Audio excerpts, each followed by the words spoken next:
There's comfort and encouragement, but also a warning in the gospel today.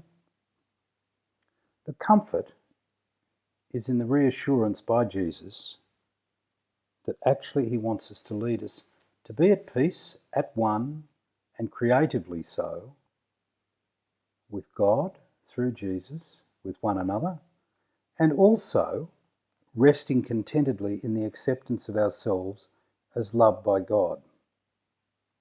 There's encouragement because Jesus actually shows the way that that can happen in the gospel today.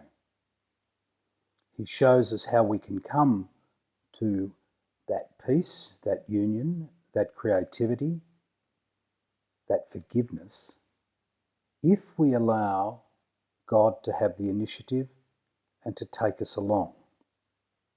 But there's also a warning. Once more in John's Gospel, the crowds show themselves to be as thick as three planks. They just don't get it. And what they do is misunderstand or get confused by what he has to say. And that, of course, can be exactly what happens with us. Far too often in relationships, and particularly in relationship with God, we fall for the three-card trick. We think we can tell God God's business. We think we can say what needs to happen and what should be the outcome. We don't see ourselves on a journey where the initiative is with God, and that what God asks of us is the surrender of love and trust to move where and when and at what speed God wants us to go. The only way that we can find that is by putting to one side all that we insistently demand, all that we clamour and claim, and allow the still silent voice of the one at the heart of our being to do the bidding, to do the inviting, to take us by the hand and lead us to where we can go. That's what the faith journey is.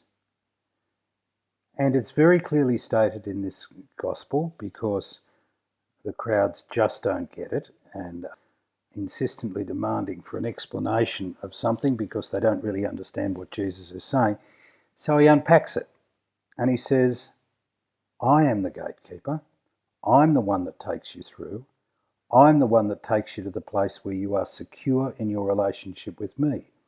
Now, if you want to enjoy that, you have to realise that we're not in control. It's one of the self-deceptions that bedevils us all our lives. We think we're in control, and all that has to happen is for a small little interruption to realise how vulnerable we are.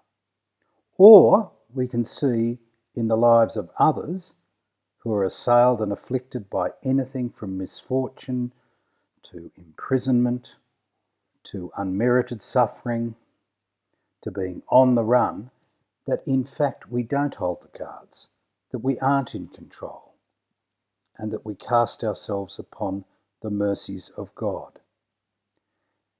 Whether we're upright and strong, or on the run and afraid, or anything in between, we are still in God's hands, and our journey as believers is to follow the pilgrim way, aided and assisted by Jesus, empowered by the Spirit, to find our way to that contented place where we are in union with God.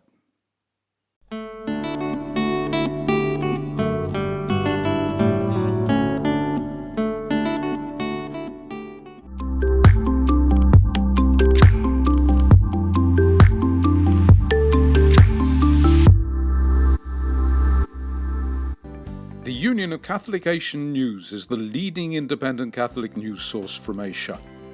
Support our network of Catholic journalists and editors who daily provide accurate independent reports and commentaries on issues affecting the Church across the Asian region.